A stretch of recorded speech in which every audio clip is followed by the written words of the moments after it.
Hi, everyone.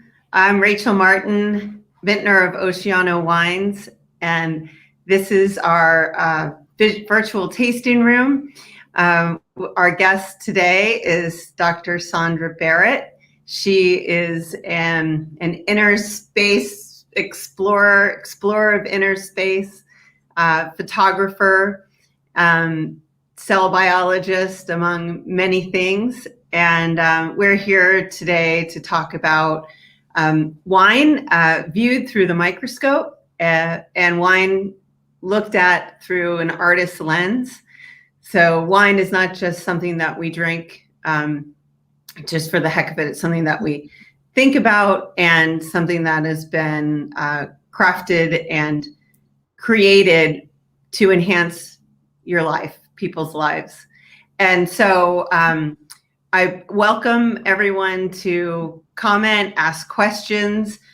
We absolutely love to have a conversation. So everyone, please welcome my guest, Dr. Sondra Barrett. Thank you for being here. Yes. So I guess I found you while doing research on wine as art. So I think of wine as a work of art, as does our winemaker, Marbu Mark, and he looks at it as sculpting. And for me, it's just a full expression of who I am when I'm producing wines. And so I saw Sandy's book referenced in one of my readings, which is about her book, Wine's Hidden Beauty. And it's a beautiful piece of art, and a work of art, and you'll be seeing some of the images that I commissioned Sandy to take of all of our vintages of our Chardonnay and Pinot Noir. I think you'll be really surprised. So Sandy, tell us a little bit about what you do and the background of your journey in wine. Well, my journey in wine was totally unexpected. You know, I often introduce myself as a recovering scientist. I was doing medical research at the University of California Medical School decades ago, before you were born. And I was doing cancer research, was trained as a biochemist, and was developing basically diagnostic tools for human leukemias. And I was taught how to use the microscope, and I never had done that before. And I was using the microscope to be able to distinguish between normal and leukemia cells, not always easy. And I'll make the long story short. The lab was up the hill from the Golden Gate Park, where there was a science museum. And I went to the science museum to take a break. And in the science museum, there was an exhibit of chemicals of the brain taken with the same kind of microscope I was using to look at human cells.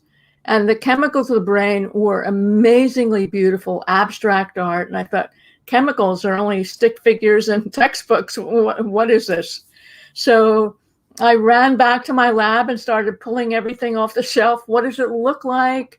And it opened up a whole doorway of there's amazing beauty in the molecules of our life.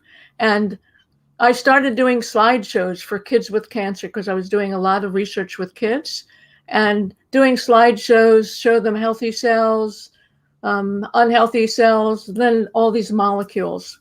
And one of my colleagues knew I was doing this, quote, weird stuff, but he had a connection up at Sterling Vineyards, and he thought I should have an art show because he saw some of the art and he said it was pretty fabulous. And I had always been this hidden artist. Nobody's going to know. I drew science. How I learned science was by drawing it, which is interesting to me in of itself.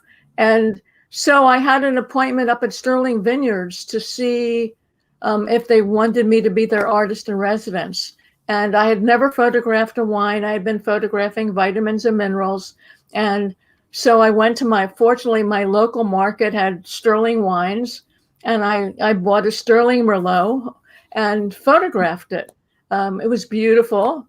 And went up and had my interview with the winemaker. And he looked at the picture and he said, "This looks like it tastes." What?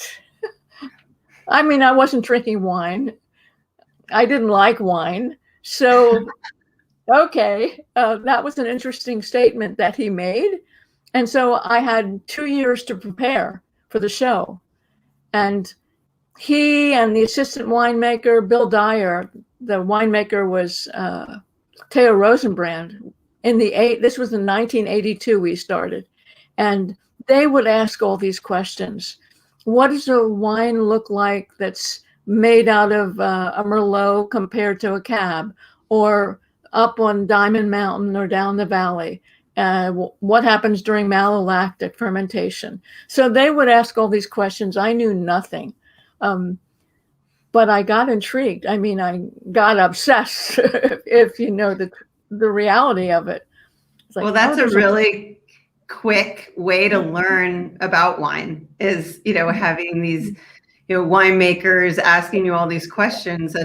It's a pretty quick introduction into the wine business.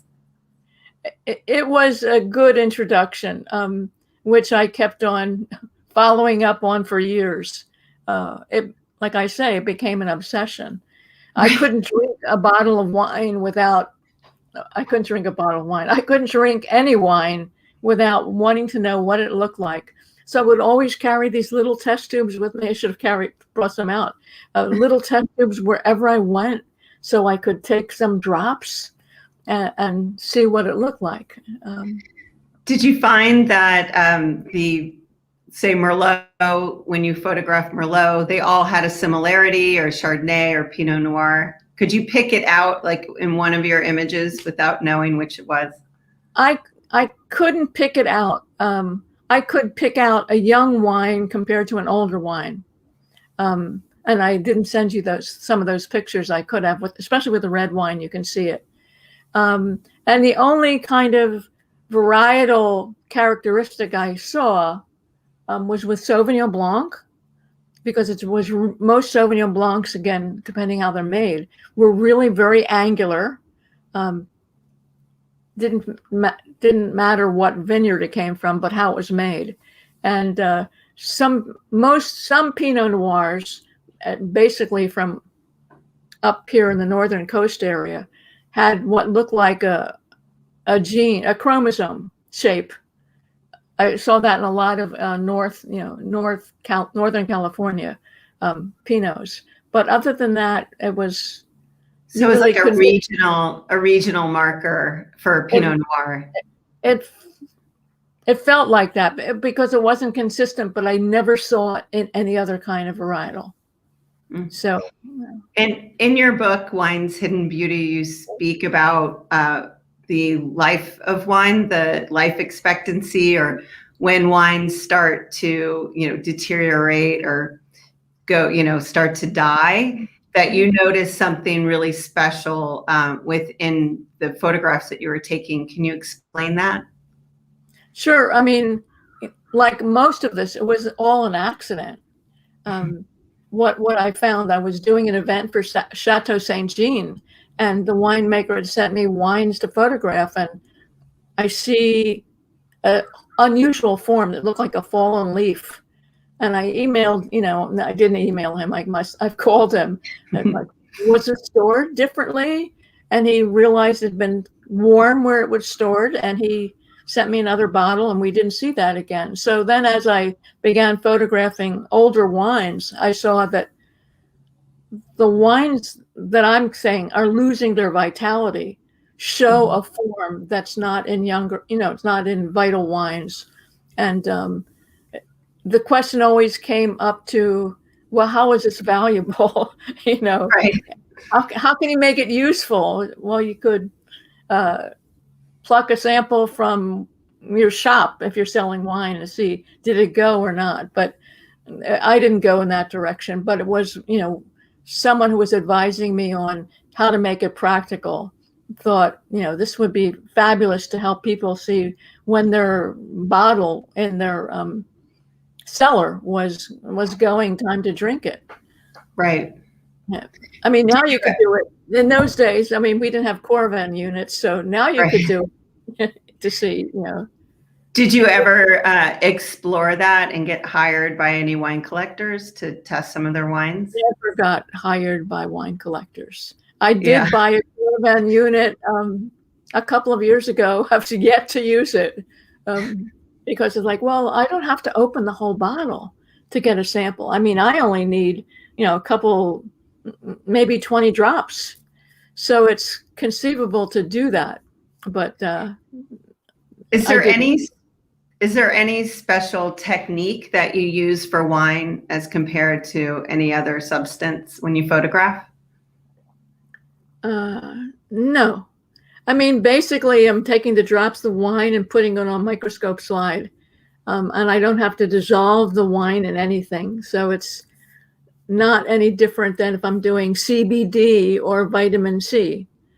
Those I have to dissolve in, sterile distilled water. So, or alcohol, depending on what it is. Yeah. Yeah. Well, I'm excited to look at myself. I would love to look through a microscope to look at my own wines. And I think it would be, I would go down a rabbit hole because you just want to look at every wine and try to find similarities or differences to make sense of it all. So I'm going to take this opportunity to bring up some of Sandy's images that she shot of our Chardonnay, and we can talk about them. Mm-hmm. So these are 2016, 2017, and 2018 from left to right.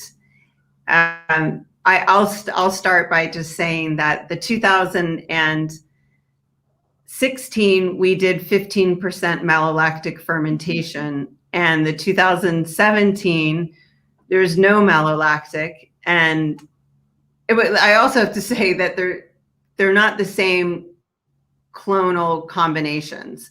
So the 2016 is clone 1776, clone 4 with a little mallow.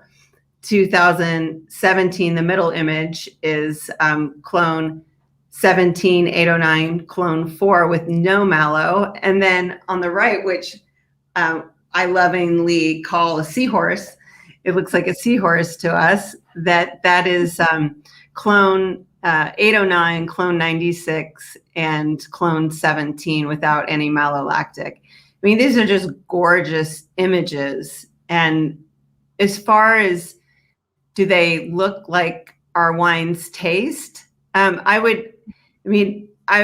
of all, I'd love to compare more of the slides to each other of the individual wines, but you could see that on the 2016, it's a rounder, more, I guess, a thicker shape that you could maybe attribute to malolactic. And then these 17 and 18 have no mallow. So it's malic acid as compared to lactic acid on the 2016. These are coastal wines. So our grapes are grown on the extreme coast of San Luis Obispo. So they have high acidity. They are grown in limestone, marine shale, and fossilized shells. But these are such gorgeous images that who cares, right? I mean, being able to see wine in a different form is just totally awesome. And I think it brings you closer to the wine than if you're just looking at the color in your glass. Here I'm going to. So that was I mean, they're beautiful, and we intend on, displaying them in our tasting room and eventually putting them up on our website and talking about Sandy's work. And then this is our Pinot Noir.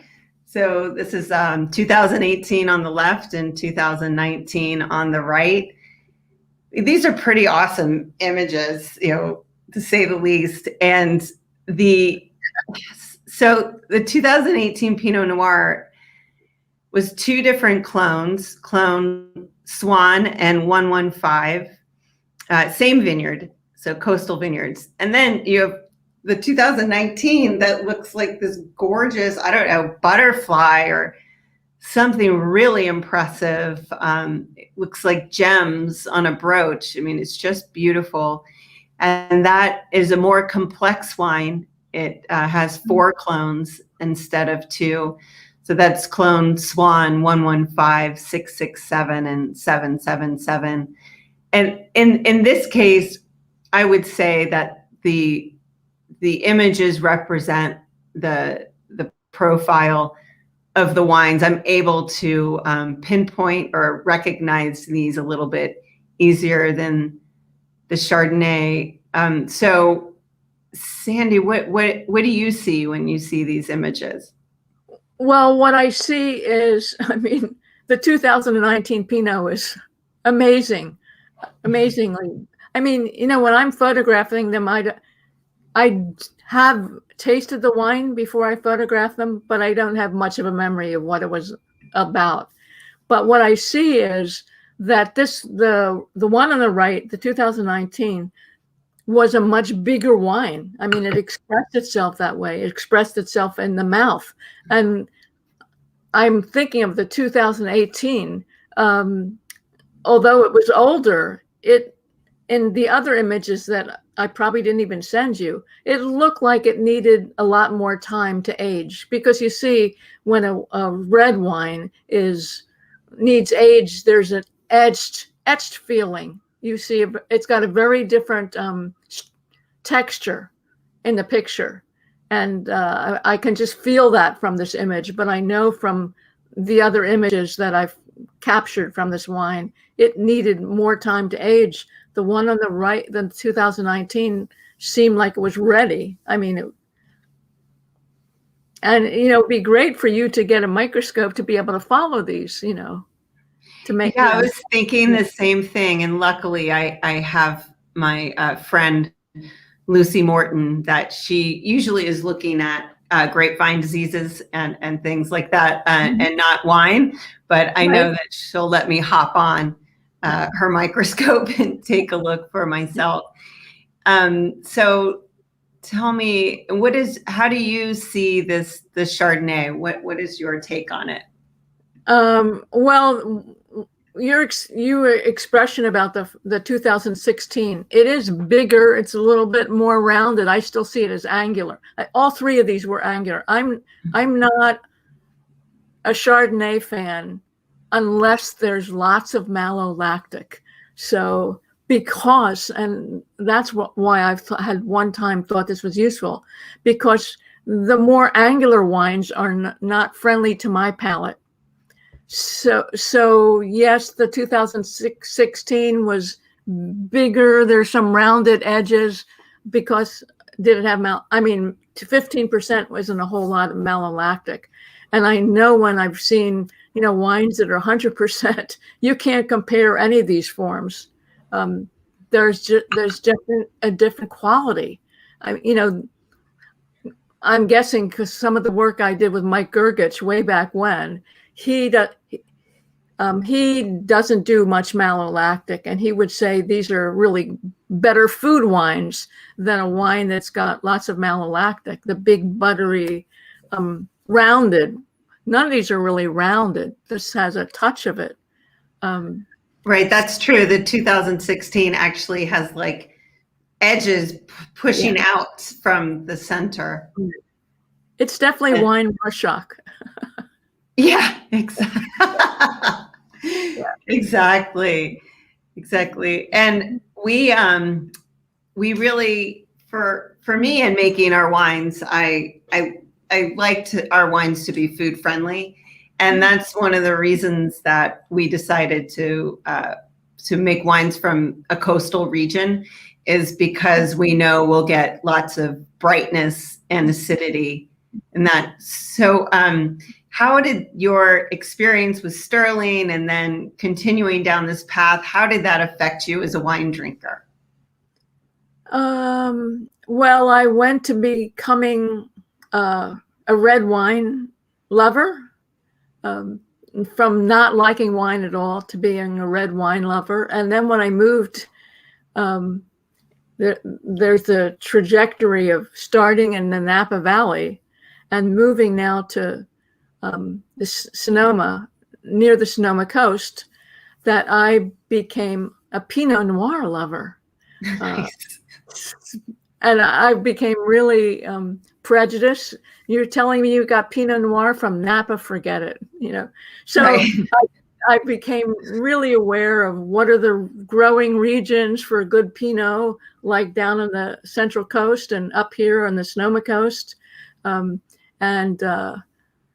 Actually, there was a tasting here. I don't know who it was through, way back, comparing Burgundies to California Pinots. And, I got to do all of those. So it's interesting to see how different the wines are, how different they tasted. That location makes a huge difference. So I still say I prefer Pinot. If I have to, I will drink Petit Syrah. I have friends who are in caught me into Petit Syrah. That I also like. Very different kind of wines. And what does Petit Syrah typically look like under a microscope? Oh, it's big, and there's all different. There's not one picture. It's it's like you said something about the snowflakes. It depends on not just the grape and where it's grown, but how it's made. That the vinification influences the whole story, and whether you love the wine or not, I think influences it. Yeah. Well, it's kind of like capturing terroir in a way. It's like a snapshot of all of those elements at once.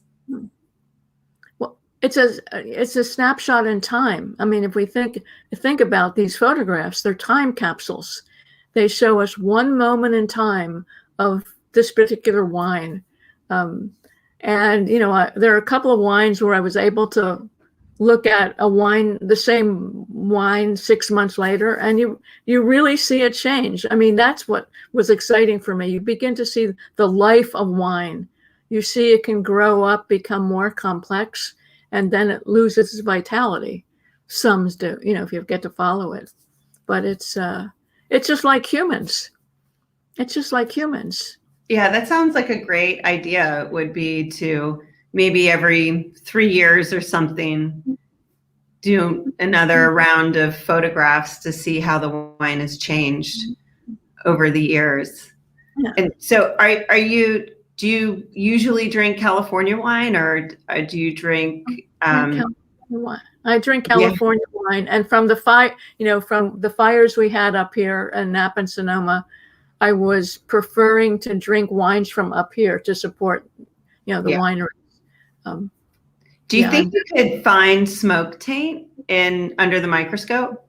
I don't know. People have asked me that. It's like, I don't know. What I was doing as an art form, I was just looking for beauty. What's beautiful under the microscope? And because I'm a scientist, people would start asking me questions like I would also. Well, what could I see? What could I see? And when people start asking me about smoke taint, like, don't ask me to do the research. Yeah. I just want to have fun. I just want to look for pretty pictures. I don't blame you. Yeah. So how has the inner beauty of wine, how is that, I guess, evolved in your own life, in your own career? What have you done since, this obsession with wine? How did it evolve for you? Well, it's interesting. As I mentioned to you before, I didn't even, I'm looking at there it is. I can see it. Mirror backwards. I hadn't looked at this book in probably years. And looking at how I got into the whole idea of the mystic grape and the soul of wine, like I said to you, who wrote this book? And it's not surprising where I've moved to, because I began seeing really the whole idea of mystic molecules, that they're messages. I mean, what was interesting about doing the whole wine story is that because people wanted to know what I was photographing, and I decided to photograph the molecules of taste. You know, what does sweet, sour, bitter, savory, salty look like? And what was interesting to me was that sweet sugars, rounded, acid, sour are angular, savory is also rounded, and bitter is prickly. So, it made me think that there's a language connected to the molecules. That's, that there's definitely a language. So there's more to these images than just the chemistry. I mean, that's definitely, I moved into more of the esoteric. Where does language come from? And photographing minerals. There's a relationship to the zodiac with 12 mineral salts. Like, this is pretty out there. That sounds interesting. Yeah, pretty out there stuff. Yeah, friends of mine, when I first was doing all this photography, friends had asked me to photograph minerals related to astrology, and I'm still a scientist at UC. It's like, that's not happening. Astrology is woo-woo, forget it. Just forget it. And I said, but if you can get me the pure mineral salts, I'll photograph them, because basically I was doing these slideshows every week in the pediatric oncology clinic, and I can show kids the minerals that are in their body. I don't have to talk about astrology. And so when I photographed the 12 mineral salts, there were 4 shapes. And as a microscopist, I'm trained to look for patterns. It's like 4. Is there a quality of 4 in astrology? Yeah, there is, the 4 elements. And so then all the water element minerals were wavy. All the earth minerals were rounded. All the air element minerals were square, angular, mined. And all the fire minerals were hexagons. And how is this possible? How is this possible? And, what I've been doing more is teaching about the elements and getting into the symbols and what do they mean? What do they mean about our origins of life? What do they mean about our personalities? So it's gone far, looking at originally at the personality of wine to looking at our own. Yeah. Well, Jeff, our friend Jeff, hey Jeff, how are you? He says wine has inner beauty because of the winemaker. What do you think about that? Yeah. Absolutely. No question. Yeah. And the more soulful the winemaker, the more beauty you see in the images and in the soul of the wine. Yeah. Right. Yeah. So let's talk about the soul of wine. What do you think the soul of wine is? Well, I might go back, I think, a little bit to what Jeff said. And the soul of wine is a relationship between the winemaker, the vineyard, and nature, right? So because of, every vintage variation, what have you. And so I guess it's the interplay. And then, of course, you have the geology as well. So the interplay of those 4 elements. So I think for me, our wines are different to anyone else's wines being produced at the same region where we are. And that's because of the intention of the me, I'm a vintner, I'm a wine producer, and Marbu is our winemaker. And he and I work in tandem very closely to put everything into the wine production to make the most beautiful expression of those elements, you know, the grapes, the vineyard, the climate, and the geology. And Jeff, hey, Jeff, thanks for commenting. Everyone's welcome to comment or ask questions. Jeff agrees with you, Sandy. The soul of wine is connected to the people who make it, the vineyard, and the people involved. Yeah, and intention is the key. It truly is. So do you have an intention before you start a certain vintage? Yeah. Well, I guess the vintage, not when we start a vintage, it goes from the intention starts once you're actually, say in 2017, we have a goal for that wine based upon our 2016 vintage. So while I'm experiencing the production of our 2017, I'm looking back at 16, and then I'm looking forward at 18, because like you said, it's a moment in time where I can't, that vintage is going to be that vintage. I can't make it into another vintage.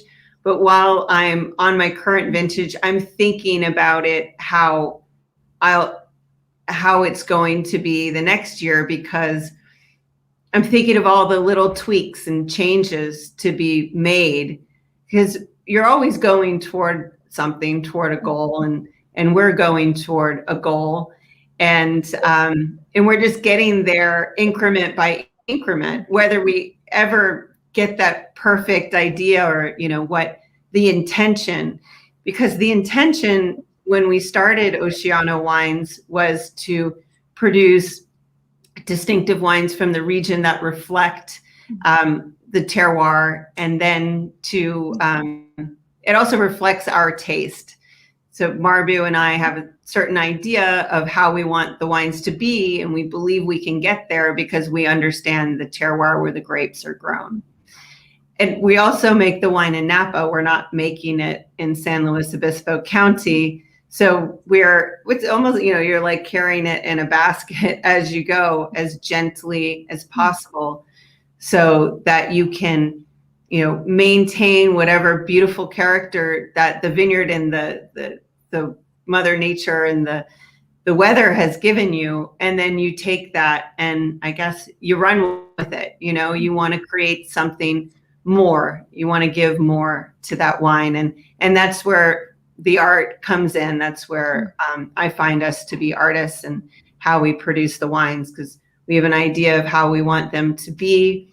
And I can't really describe it other than, you know, a good concentration, great mid palate, you know, length, but complexity within the flavors, the aromas that are more of a high tone. So I'm looking at like lime zest, lemon curd, yuzu, lime leaf, you know, these type, lemongrass for the Chardonnay. Those are the type of flavors that we're looking for and that really get me excited about producing wine.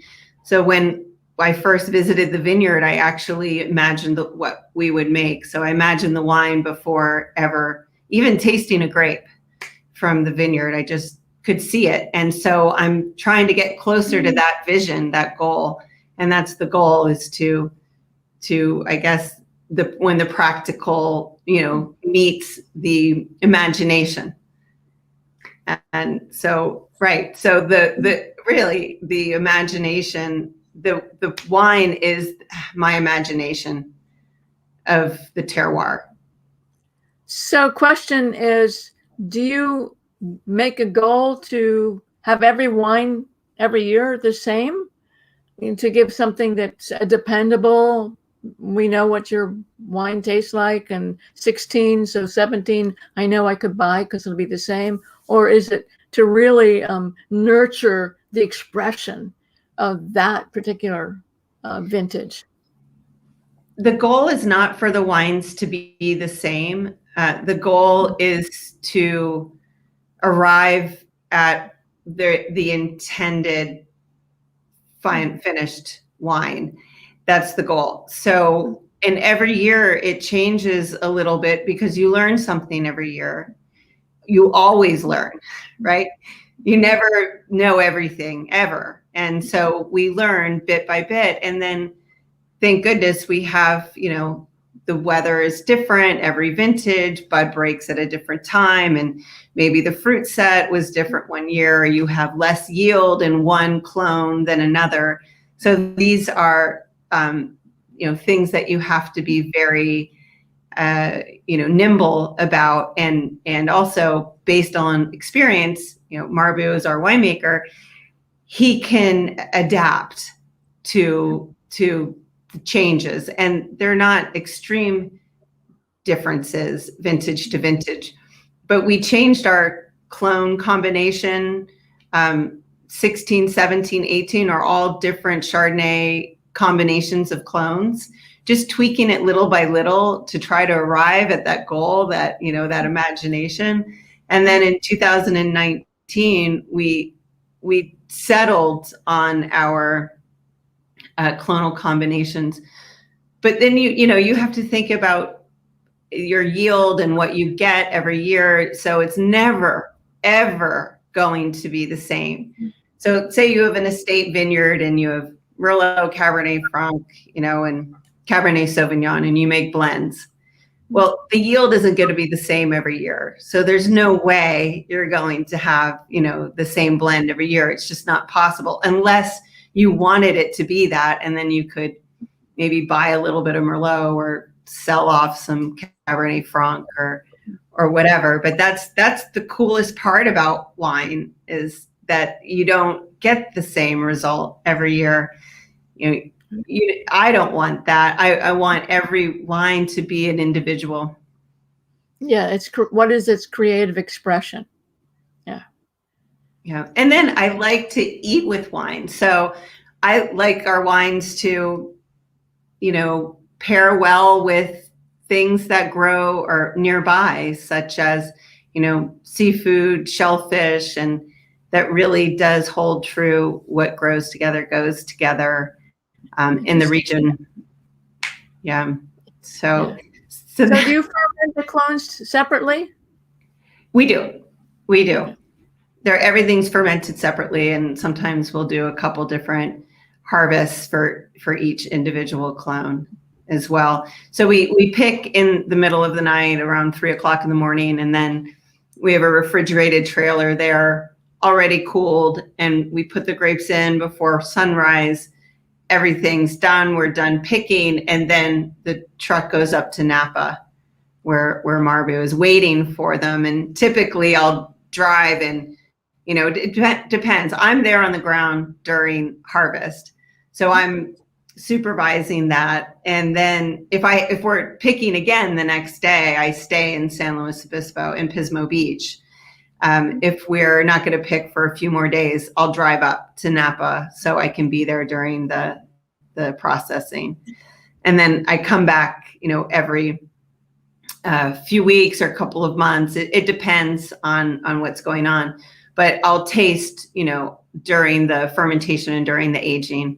So we could talk about, our blend, because even though, it's Chardonnay and Pinot Noir, each wine is really like, 12 wines, because we use different yeasts and we use, different barrels. And so I think our 2017 Chardonnay, we had 26 individual Chardonnays that ended up in the final blend. So, I guess you could make it simple, but that's not fun. You're cooking. Yeah. Yeah. That's fabulous. Yep. Yeah. So you need a microscope to be able to look at all those. I do need a microscope. Yeah.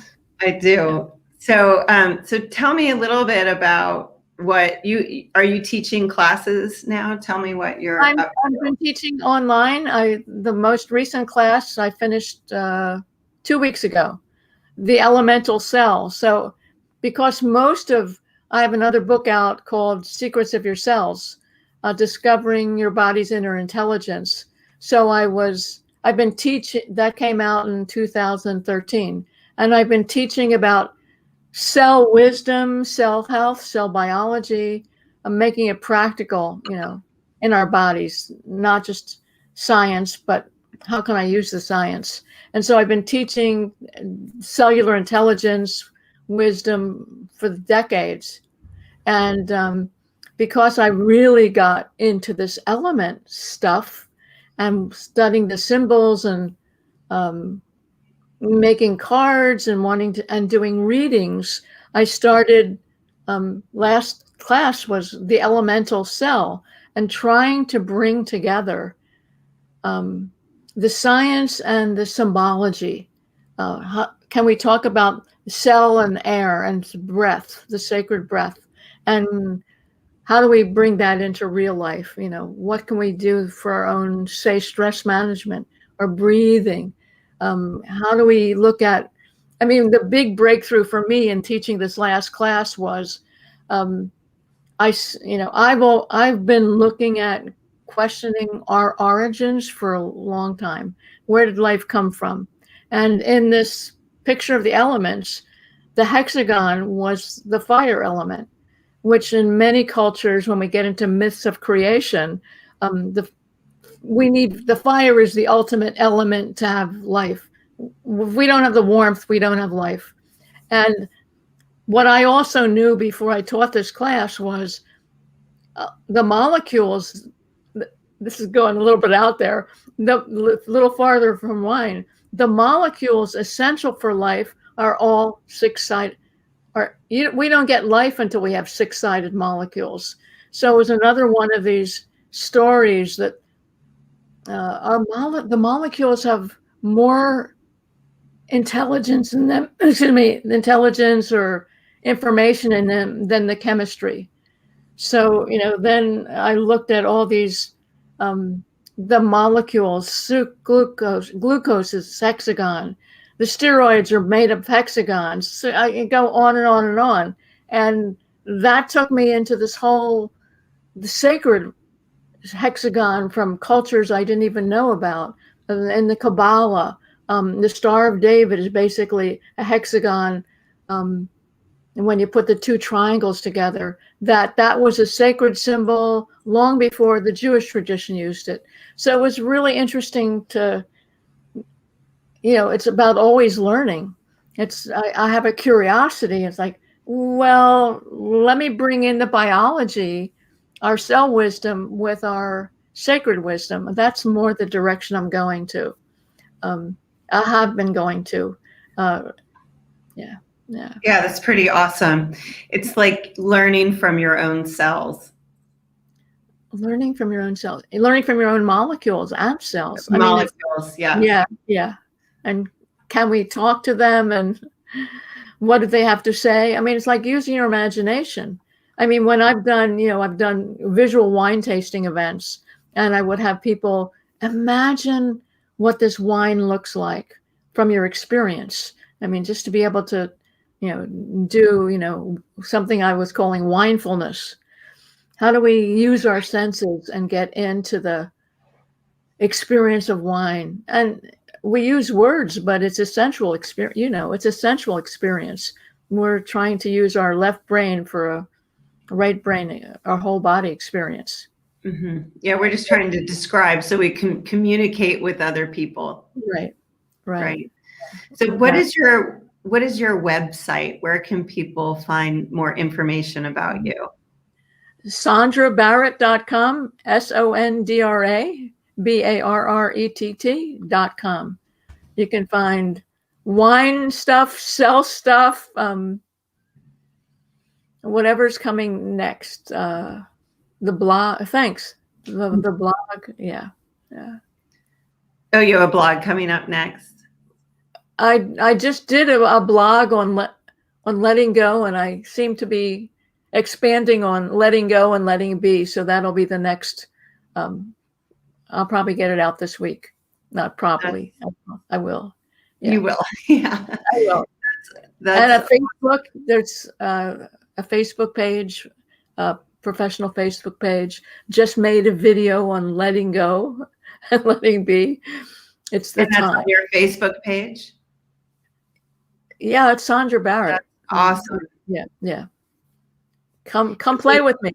Yeah, do you have a YouTube channel as well? I have a YouTube channel. Yeah, and I'll put this on there, and what's on my assignment is to put the video on letting go on YouTube. I hadn't done that yet. Yeah, You know, there's a lot to do. Yeah.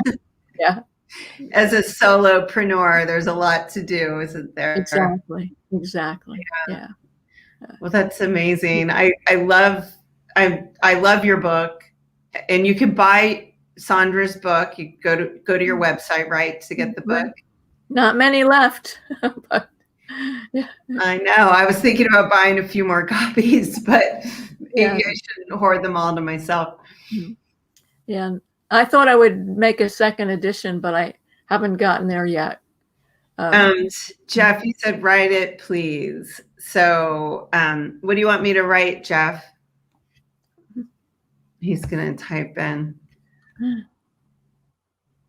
I'm going to write, hold on. So it's Wine's Hidden Beauty. You can see it. You can show it. This is a Moscato Azul on the cover. Heidi Barrett's Moscato.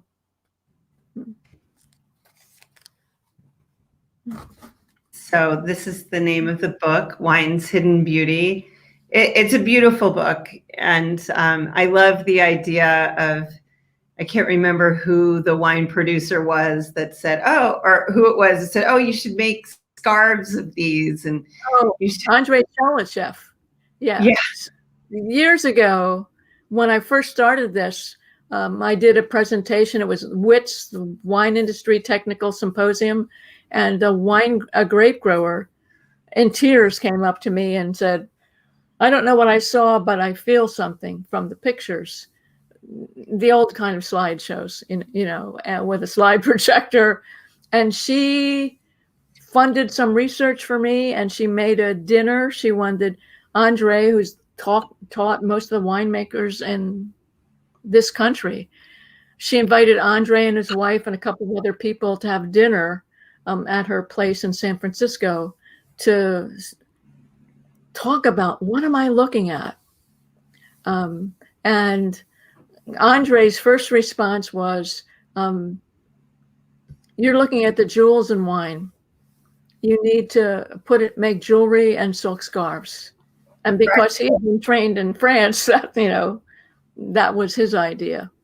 So, well, I think that's a great idea because I feel like that Pinot Noir 2019 would be an incredible piece of jewelry. Absolutely. Yeah, looks like a lot of diamonds. Yeah. Or on a silk scarf or in a dress, Yeah, beautiful. Yeah. So you're making the jewels. You're making the jewels in wine, you and Marbu. Yeah. Yeah, we're making jewels. Yeah. It's beautiful.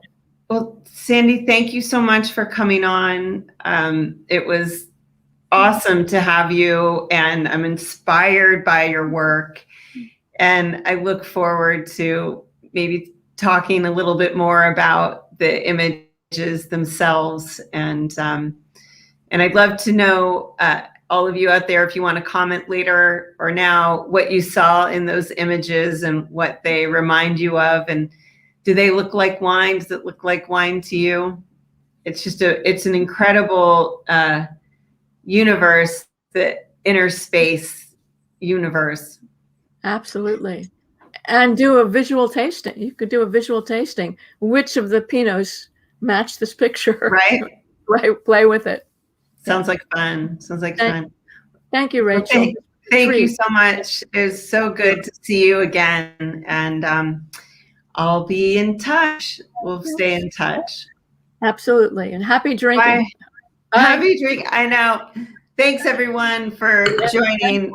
And and drink more Oceano wine, but of course it's a little bit faded. Yeah. So, all right. Thank Take care, Sandy. Thank you. Thank Bye. you, Rachel. Bye-bye.